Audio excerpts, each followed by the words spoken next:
Adart Solutions. Add-on desire. Welcome to Adart Solutions. I'm Aish Nandeeshwari. ఈరోజు మనం చెప్పుకునే అంశం సముద్ర ప్రయాణం.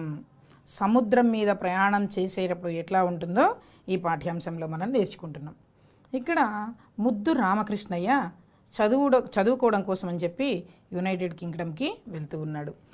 ఆయన వెళ్ళడానికి ఎన్నో కష్టాలు పడ్డాడు. ధనం లేదు. 22 పౌండ్లతో సముద్రం మీద ప్రయాణం చేశాడు. అయితే చాలామంది భయపెట్టారు ఈయనని. మన దగ్గర డబ్బు ఎక్కువ లేకపోతే అక్కడికి వెళ్ళిన తర్వాత పడవ దిగనివ్వరు, మళ్ళీ మనని డిపోర్ట్ చేసేస్తారు, వెనక్కి వచ్చేస్తాము అని. ఈయన దగ్గర సరైన వస్త్రాలు కూడా లేవు. కేవలం పెట్టెలో కొన్ని పుస్తకాలు మాత్రమే తీసుకొని బయలుదేరాడు. ఈ పడవ వెళ్ళేటప్పుడు 2 నెలలు ప్రయాణం పడుతుంది. అప్పుడు మనకి 2వ ప్రపంచ యుద్ధం జరుగుతున్నటువంటి రోజులు.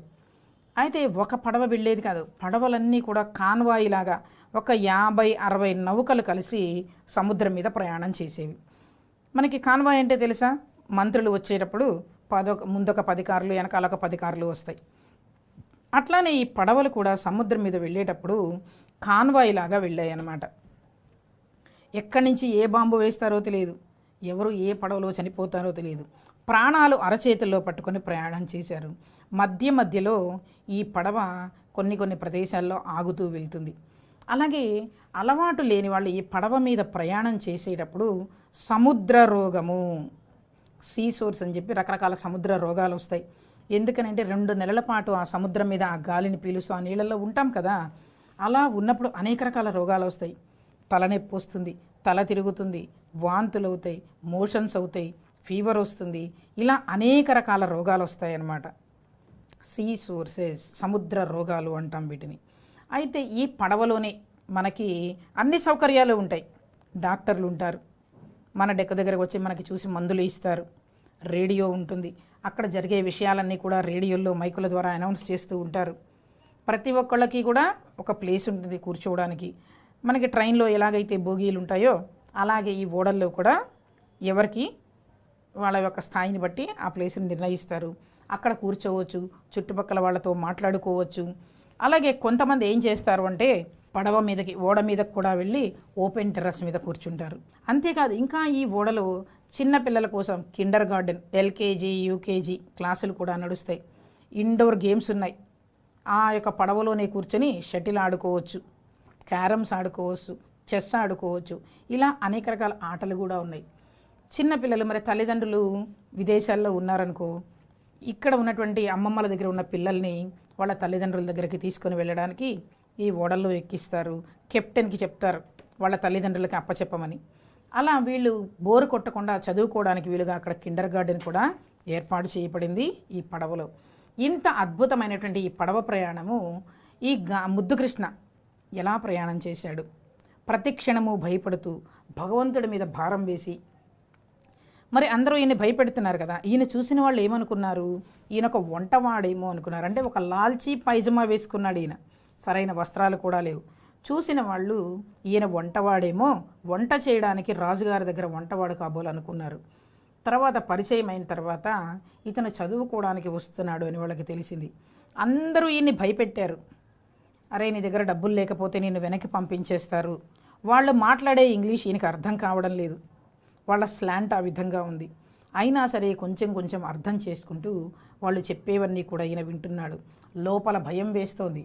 తన దగ్గర సరిపోయినంత ధనం లేదు, కేవలం 22 పౌండ్లు మాత్రమే ఉన్నాయి. ఆ ధనం ఎంతకాలం సరిపోతుంది అంటే ఆ పడవలోనే ఇంకొక వ్యక్తి పరిచయం అయ్యాడు ఈయనకి. అప్పుడు అతనితో చెప్పాడు ఈయన, నా దగ్గర కొన్ని డబ్బులే ఉన్నాయి, నేను మీ స్నేహితుణ్ణి, నా ధనం మీ దగ్గర ఉంది అని చెప్పండి చాలు, మీరు నాకు ధనం ఇవ్వక్కర్లేదు, మాట సాయం చేయండి. నేను ఇంగ్లండ్లో దిగగానే నా దారిన నేను వెళ్ళిపోతాను, నేను చదువుకోవడానికి వచ్చాను అని చెప్పి ఆయనతో మాట్లాడాడు. ఆ వ్యక్తి కూడా సరే అన్నాడు. సరే, పడవ మధ్యలో ఆగుతూ రకరకాల ప్రదేశాలు చూసుకుంటూ వీళ్ళందరూ కూడా ఇంగ్లండ్ చేరుకున్నారు. దిగగానే కస్టమ్స్ ఆఫీసర్స్ వచ్చారు, వీళ్ళని చెక్ చేస్తున్నారు. అలా ఈయనని భయపెట్టిన వాళ్ళకి 2-3కి పర్మిషన్ దొరకలేదు దిగడానికి. ఈయనకి మాత్రం ఈయనని చూడగానే చదువుకోవడానికి వచ్చారా, వెళ్ళండి అని వెంటనే పర్మిషన్ ఇచ్చారు. ఈయన మనసులోనే దేవుడికి కృతజ్ఞతలు చెప్పుకున్నాడు. భగవంతుడా, నువ్వు ఉన్నావు, అందుకే నాకు ఇంత తొందరగా పర్మిషన్ దొరికింది. నిజంగా నువ్వు గొప్పవాడివి, భగవంతుడు ఉన్నావు అని చెప్పి శతకోటి నమస్కారాలు భగవంతుడికి చేసుకొని ఆ యొక్క ఊరిలో దిగాడనమాట. దిగి తన చదువుని పూర్తి చేసుకొని మళ్ళీ ఇండియా తిరిగి వచ్చిన తర్వాత ఎన్నో సంస్కరణలు చేశాడు ప్రజల కోసం. అంటే సముద్రం మీద ఈయన జరిగినటువంటి ప్రయాణం ఇదంతా కూడా. రైట్, వెళ్దామా ఇంకా? సముద్ర ప్రయాణం. ఇక్కడ పడవ బయలుదేరింది. ఈ ముద్దు రామకృష్ణయ్యతో పాటు ఇంకా 2 భారతీయ విద్యార్థులు ఉన్నారు. వాళ్ళందరూ కూడా ఈయనతో మాట్లాడుతున్నారు, ముద్దు రామకృష్ణయ్యతో. వాళ్ళకి గవర్నమెంట్ స్కాలర్షిప్ కూడా ఇచ్చి పంపించింది. కొంతమంది ఏమో వాళ్ళ అమ్మా నాన్నలు డబ్బులు ఇచ్చారు. ఈయన ఎక్కువ సామాన్లు లేకుండా 22 పౌండ్లతోనే ఇంగ్లాండ్ బయలుదేరాడు. ఉన్ని బట్టలు, మరి అక్కడ చలి ఎక్కువ కాబట్టి ఊల్ డ్రెస్సులు ఉన్నాయి, సరిపోయేటని లేవు, ఒక జతే ఉంది. ఈయన ఎంతసేపు ధోతి, పంచ, పైజమా, షేర్వాణి ఇవే వేసుకొని తిరిగేవాడు.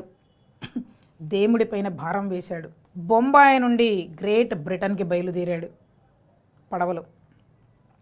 గ్రేట్ బ్రిటన్ పడమటి తీరం పొడుగున ఉత్తరం వైపు ప్రయాణం జరుగుతోంది. పడవ వెళ్తూ ఉంది. గ్రేట్ బ్రిటన్ భూమి కనిపిస్తూ ఉంది. దేవుడు నన్ను చివరికి బ్రిటన్ చేర్చాడు అని చెప్పి సంతోషించి పాదాభివందనం, కృతజ్ఞతాభివందనం చేశాడు దేవుడికి ముద్దు రామకృష్ణయ్య. అది 2వ ప్రపంచ యుద్ధ కాలం. లండన్ వెళ్ళి చదువుకోవడం అంటే చాలా కష్టంతో నష్టంతో కూడుకున్న పని. అయినా సరే పెద్ద చదువులు చదవాలి అంటే వెళ్ళాలి అనుకున్నాడు. పెద్దపల్లి జిల్లా మందని గ్రామంలో ఉన్నటువంటి ముద్దు రామకృష్ణయ్య సుదూర దేశమైనటువంటి బ్రిటన్కి సముద్ర ప్రయాణం చేశాడు. ఆయన సముద్ర ప్రయాణ అనుభవాలే ఈ పాఠం. కార్యసాధకులు అనుకున్న లక్ష్యాన్ని సాధించాలి అంటే ఎన్ని ఇబ్బందులు ఎదురైనా ఖచ్చితమైన నిశ్చయంతో, సంకల్పంతో ఆ పని పూర్తి చేసుకుని విజయాన్ని పొందుతారు అని చెప్పడమే దీని ఉద్దేశం. మనకి రచయిత పరిచయం. దీన్ని రచించినటువంటి కవి అంటే తన గురించి తానే ఈయన స్వీయ చరిత్ర రచించుకున్నాడు. ముద్దు రామకృష్ణయ్య. ఈయన రాసిన అంశం పేరు సముద్ర ప్రయాణం. ఈయన 1907వ సంవత్సరంలో జన్మించాడు.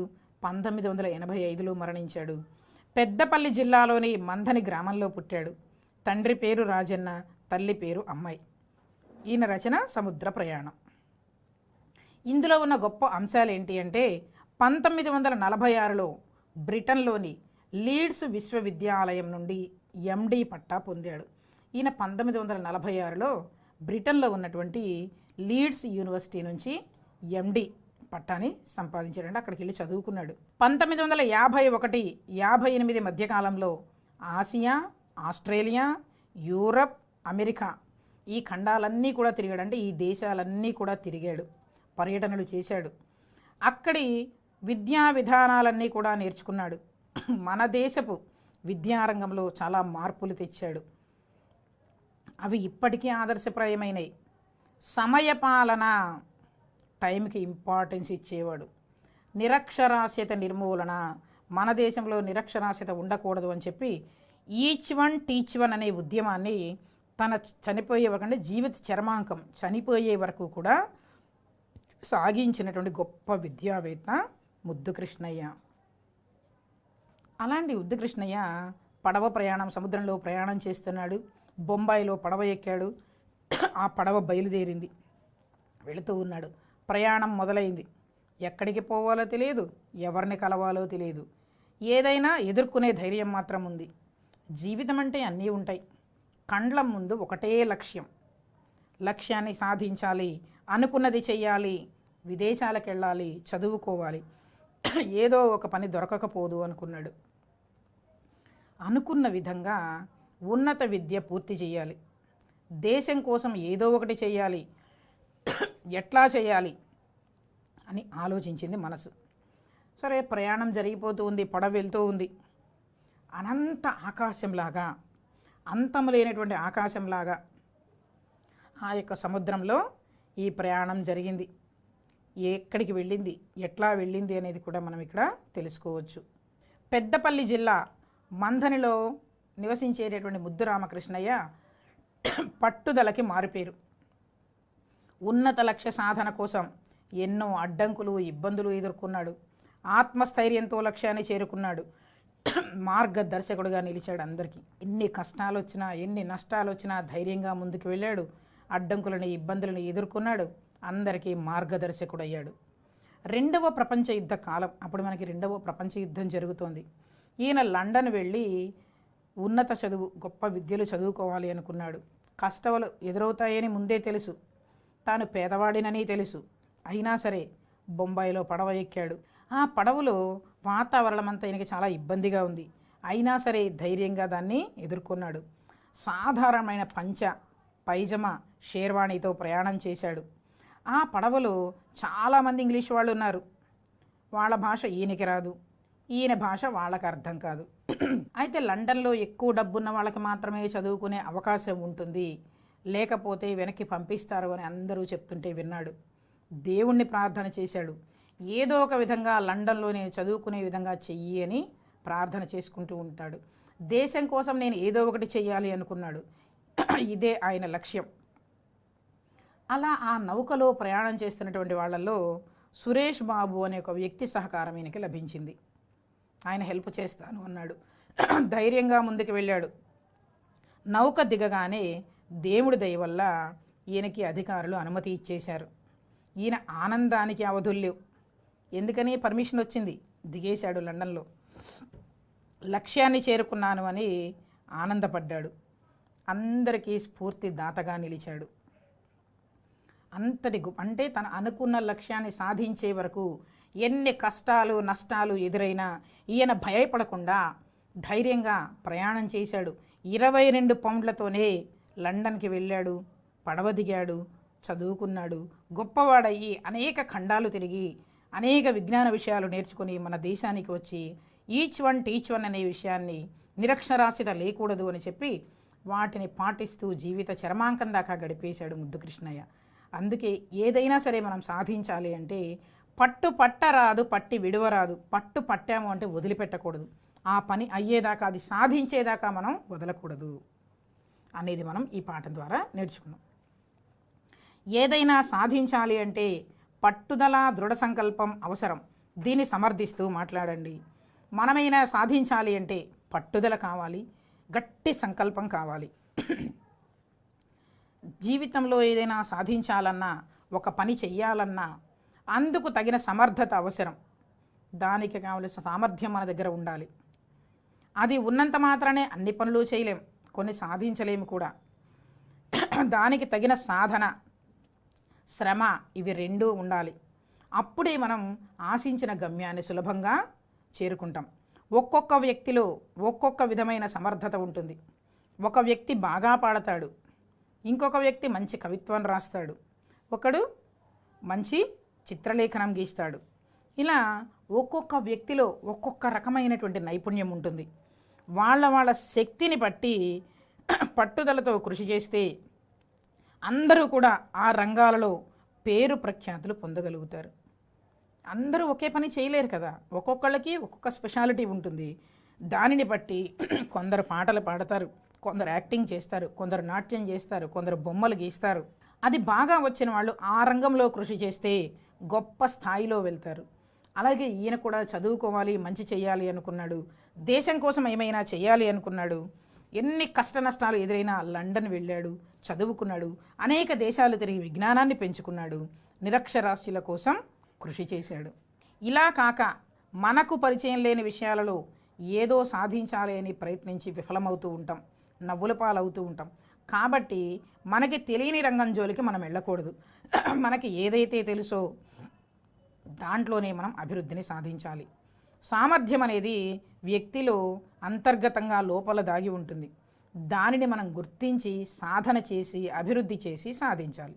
ఎప్పుడైనా సరే మనందరికీ ఏదో ఒక కళ ఉంటుంది, మనం దాన్ని గుర్తించాలి. మనకి దేని మీద ఇంట్రెస్ట్ ఉంది అనేది, ఆ పనిలో మనం నైపుణ్యాన్ని సంపాదించుకోవాలి. అంతేగాని వాడు పెప్పీ జీన్స్ వేసాడు, లేకపోతే చిరిగిపోయిన గాలిబొక్కలు చొక్కా వేశాడు, నేను కూడా ఇది కొనుక్కోవాలి, లేకపోతే వాళ్ళ ఇంట్లో ఇది ఉంది, వాడు ఏసీ కారులో తిరిగాడు, ఇవి కాదు మనం సాధించవలసింది. మనకంటూ ఒక పేరు, ఒక స్థాయి రావాలి అంటే మనం అనుకున్న రంగంలో గొప్ప స్థాయికి వెళ్తే మంచి పేరు వస్తుంది. సాధనమున పనులు సమకూరు ధరలోన మనం సాధన చేస్తే ఏ పనైనా చేయగలుగుతాము అనే మాటలని మనం గుర్తు పెట్టుకొని ఆ పని సాధించే వరకు కష్టపడాలి. ఎన్ని కష్టాలు ఎదురైనా, ఎన్ని నష్టాలు ఎదురైనా వాటిని వదిలిపెట్టకుండా ఆ పని పూర్తయ్యే వరకు మనం తిరిగితే ఖచ్చితంగా ఆ పనిని సాధించగలము అని ఈ పాఠం ద్వారా మనం నేర్చుకోవచ్చు. దీంట్లో మనకి పర్యాయ పదాలు, ప్రతి పాఠంలో కూడా మనకి అర్థాలు, నానార్థాలు, పర్యాయ పదాలు ఉంటాయి. స్నేహితుడు, మిత్రుడు, సఖుడు, చెలికాడు. రాత్రి, రేయి, నిసి. నమ్మకం, విశ్వాసం, నమ్మిక, ప్రత్యయం. సముద్రం, సాగరం, అంబుది, జలధి. మార్గం, దారి, పదము. భూమి, ధరణి, వసుధ, అవని. సైన్యం, సేన, వాహిని. యుద్ధం, సమరం, పోరు, అజి.